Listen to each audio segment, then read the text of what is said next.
बोलिए शंकर भगवान की जय। महाशिवरात्रि 2025 में कब है? महाशिवरात्रि के दिन बस आप एक छोटा सा उपाय कर दीजिए। बिल्कुल छोटा सा उपाय आपको करना है और बहुत ही सरल उपाय है ये। आप लोग कहीं भी कर सकते हैं। अगर मान लीजिए आप अपने घर में नहीं हैं, कहीं आप दूसरे जगह हैं, वहां भी आप ये उपाय कर सकते हैं और यह उपाय करते ही आपका भाग्य चमक जाएगा, क्योंकि इस उपाय को करते ही भगवान शिव तुरंत प्रसन्न होते ही होते हैं। साथ में माँ लक्ष्मी भी बहुत अति प्रसन्न हो जाती हैं। माँ लक्ष्मी तो इतना इस उपाय से प्रसन्न हो जाती हैं, उसी दिन से उस व्यक्ति के जीवन में धन का वर्षा होना प्रारंभ हो जाता है, जिस दिन आप उपाय करते हैं। और संयोगवश ये जो महाशिवरात्रि इस बार 2025 में बुधवार के दिन आया है, यह बहुत ही अद्भुत चमत्कारिक शिवरात्रि आ रहा है और ये शिवरात्रि आपको 40 वर्ष बाद आया है। मतलब ऐसा अद्भुत जो संयोग बना है, ये 40 वर्ष पहले एक बार बना था।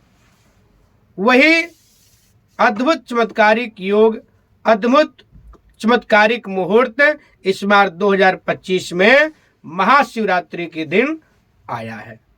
तो आप लोग बिल्कुल भी इस उपाय को ऐसे सिद्ध कर लें, अपने जीवन में इसका ऐसा लाभ प्राप्त करें और इसको बिल्कुल व्यर्थ न जाने दें।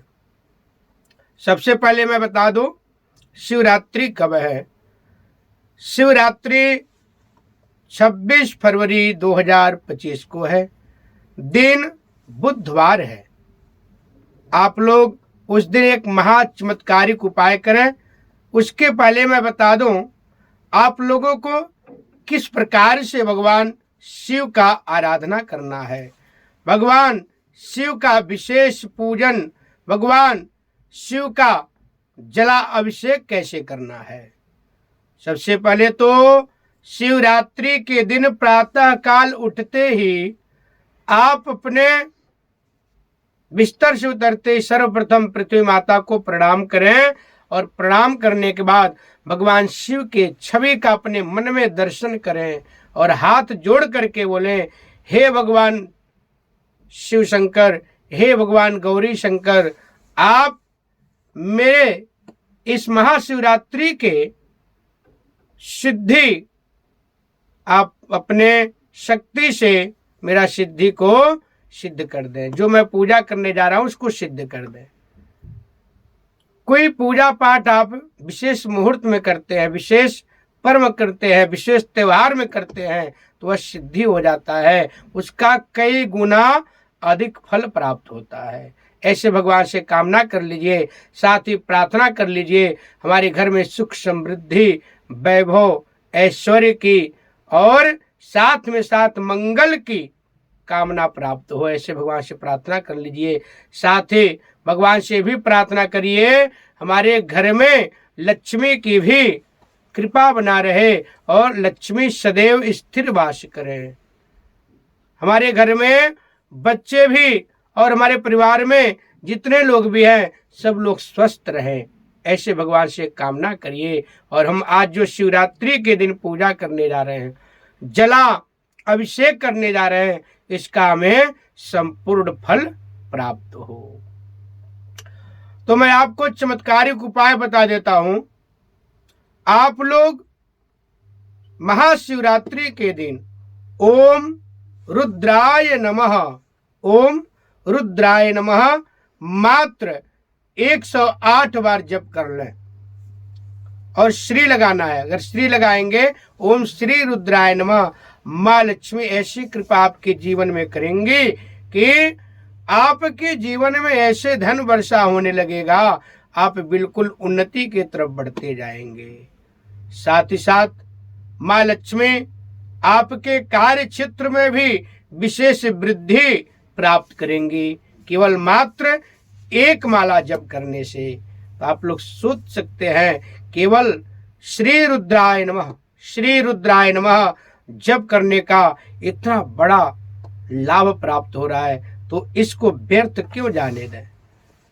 मैं आपको पहले भी बता चुका हूं, यह जो उपाय है शिवरात्रि के दिन करना है। 40 वर्ष पहले ये अद्भुत योग आया था, वही 2025 में शिवरात्रि के दिन ऐसा अद्भुत योग आया है। भगवान शिव के मंदिर में जाएं,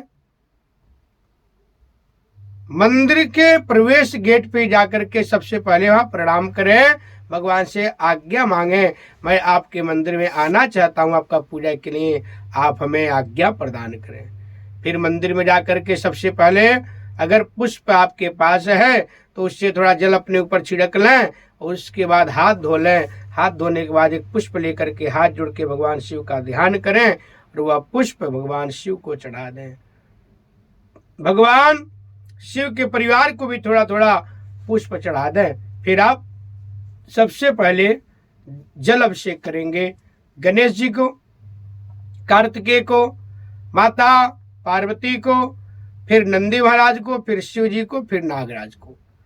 जल अर्पण करने के बाद दूध अगर आपके पास है, दूध अर्पण कर दें गणेश जी को और शिव जी को। फिर आप भगवान को शुद्ध जल से स्नान करा करके वस्त्र चढ़ा दें, जनेऊ चढ़ा दें, भस्म लगा दें।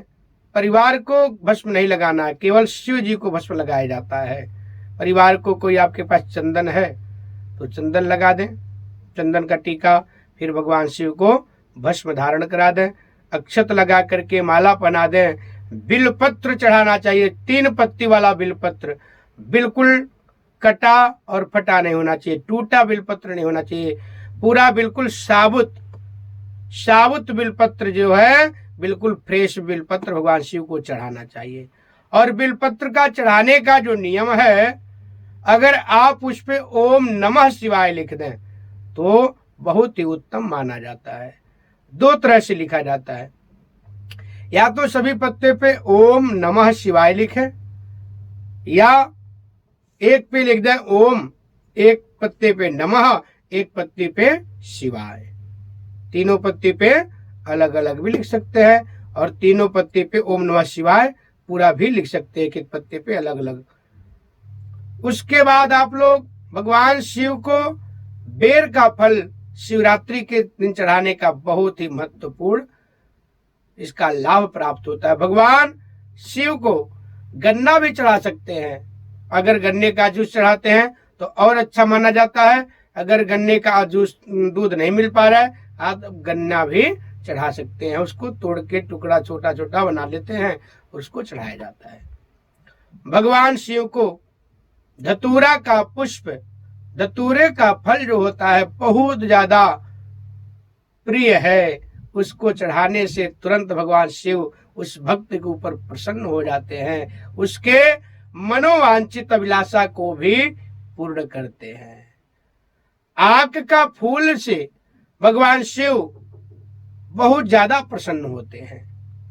जितना आप 10 गौदान करके, सोना दान करके, भूमि दान करके, अश्वमेघ यज्ञ करके फल को प्राप्त करते हैं, उतना केवल आक होता है जो मदार बोलते हैं, मदार के पुष्प को चढ़ा करके आप फल को प्राप्त कर लेते हैं। और जितना आप 1000 आग का फूल चढ़ा करके फल को प्राप्त करते हैं, मात्र एक बिल पत्र से भगवान शिव के ऊपर चढ़ाने से फल की प्राप्ति हो जाती है। कहा गया है काशी वासी निवासी च काल भैरव दर्शनम कोटि कन्या महादानम बिल्व पत्रम शिवर्पणम। जो कोटि कन्या दान करने का फल प्राप्त होता है, मात्र एक बिल पत्र भगवान शिव को अर्पण करने से फल की प्राप्ति हो जाती है। तो आप लोग सोच सकते हैं, एक एक वस्तु चढ़ाने का अद्भुत फल है, चमत्कारिक फल प्राप्त होता है। और शिवरात्रि के दिन तो कहना ही क्या है, कई गुना अधिक फल आपको प्राप्त होता है। भगवान शिव का पूरा दिन मंदिर में जलाभिषेक होता है। भक्तों की श्रद्धा बहुत भयंकर उमड़ती है। आप लोग देखते होंगे काफी दूर तक लाइन लगता है। तो ऐसे थोड़ी लगता है, कुछ न कुछ तो उसका लाभ प्राप्त होता होगा। मैं तो कहता हूं कुछ क्यों, 100 में पूरा 100% लाभ प्राप्त होता है। उससे भी ज्यादा लाभ प्राप्त होता है कोई विशेष पर्व पे, विशेष त्योहार पे पूजा करने का। साथ ही साथ आप लोग जो दिन में पूजा करते ही करते हैं, उसके बाद भी रुद्राभिषेक करना, शिव महापुराण का पाठ करना, शिव मानस पूजा स्तोत्र का पाठ करना, महिमनाम स्तोत्र का पाठ करना, जो भगवान शिव उस दिन लाभ प्राप्त देते हैं, जो फल प्राप्त कराते हैं, वैसे नॉर्मल टाइम पे नहीं होता है। रुद्राभिषेक करें। रुद्राभिषेक भी कई चीजों से होता है। गाय के दूध से भी होता है, गन्ने का जूस से भी किया जाता है, कुशा के जल से किया जाता है, पंचामृत से रुद्राभिषेक किया जाता है, और भी कई सारे द्रव्य हैं। मतलब हर एक अलग अलग फल के लिए अलग अलग द्रव्य से रुद्राभिषेक किया जाता है। शहद से भी रुद्राभिषेक किया जाता है। मैं मोटा मोटी बता देता हूं किस चीज से क्या फल की प्राप्ति होती है, किस चीज से कराना चाहिए तो क्या फल प्राप्त होता है। अगर आप दूध से रुद्राभिषेक कराते हैं तो सभी प्रकार का मनोकामना पूर्ण होता है। पुत्र के प्राप्ति के लिए भी दूध से रुद्राभिषेक करा सकते हैं। अगर किसी कन्या या लड़के का शादी में बार बार विघ्न आ रहा है, बाधा आ रहा है, तो आप लोग शुद्ध गाय के दूध का रुद्राभिषेक कराएं। उससे आपके विवाह कार्य में जो बाधा आ रही है, जो भी विघ्न आ रहा है, वह सब नष्ट हो जाएगा। भगवान शिव को वैसे भी अगर आप प्रत्येक दिन गाय के दूध का अभिषेक करते हैं, गाय के दूध भगवान शिव के ऊपर चढ़ाते हैं, तो आपके विवाह कार्य में जो विघ्न बाधा आ रहा है, उससे लाभ प्राप्त होगा। तो आप लोग इस प्रकार से भगवान शिव का पूजा अर्चना करें। रात में 4 पहर का पूजा होता है। 4 पहर का पूजा का मतलब, जो 4 पहर होते हैं उसमें रुद्राभिषेक किया जाता है रात्रि में। तो कुछ लोग 6 बजे भी शुरू कर देते हैं, कुछ लोग 7 बजे भी शुरू कर सकते हैं। लगभग 2.5 घंटे, पौने 3 घंटे का एक पूजा में लगता है। मोटा मोटी हम लोग 3 घंटे मान के चलते हैं। जैसे मान लीजिए आप 6 बजे शुरू किए, 6 से 9, जैसे 8:30 बजे भी समाप्त होता है तो आधा घंटा ब्रेक ले लिया जाता है। फिर 9 से 12, फिर 12 से 3, फिर 3 से 6। 6 बजे लास्ट अभिषेक होता है। लास्ट जो है चौथे पहर का पूजा होता है। और हर पहर में सबसे पहले पूजन होता है, फिर रुद्राभिषेक होता है। रुद्राभिषेक के बाद उत्तर पूजन होता है। उत्तर पूजन होने के बाद आरती किया जाता है। उत्तर पूजन में महाश्रृंगार किया जाता है। भगवान शिव को अच्छे से सजाया जाता है। बढ़िया भगवान शिव का त्रिनेत्र बनाया जाता है, भस्म धारण कराया जाता है। आप लोग बढ़िया सुंदर श्रृंगार का दर्शन करते हैं और उसके बाद महाआरती होती है। फिर पुष्पांजलि, प्रार्थना, फिर प्रसाद वितरण, आशीर्वाद वचन लिया जाता है। उसके बाद वही पूजा संपन्न होती है। इसी प्रकार से दूसरा पहर, तीसरा पहर, चौथा पहर का पूजा होता है। जो मैं अद्भुत चमत्कारिक उपाय बताया हूँ, आप लोग शिवरात्रि के दिन कहीं भी रह करके कर सकते हैं। कोई जरूरी नहीं आप अपने घर पे ही करिए या मंदिर में करिए, कहीं भी आप दूसरे जगह भी है तो वहां भी कर सकते हैं। और बहुत ही सरल उपाय है। आपको केवल 108 बार बोलना है, ओम श्री रुद्राय नमः, ओम श्री रुद्राय नमः। देखिए आपके जीवन में इतना लक्ष्मी का वर्षा होगा कि आप बिल्कुल सदैव वृद्धि की तरफ बढ़ते जाएंगे। तो आइए वीडियो यही समाप्त करते हैं। साथ ही साथ हमारे चैनल को सब्सक्राइब, लाइक, शेयर करते रहें, जिससे और लोगों को इसका लाभ प्राप्त हो। बोली शंकर भगवान की जय।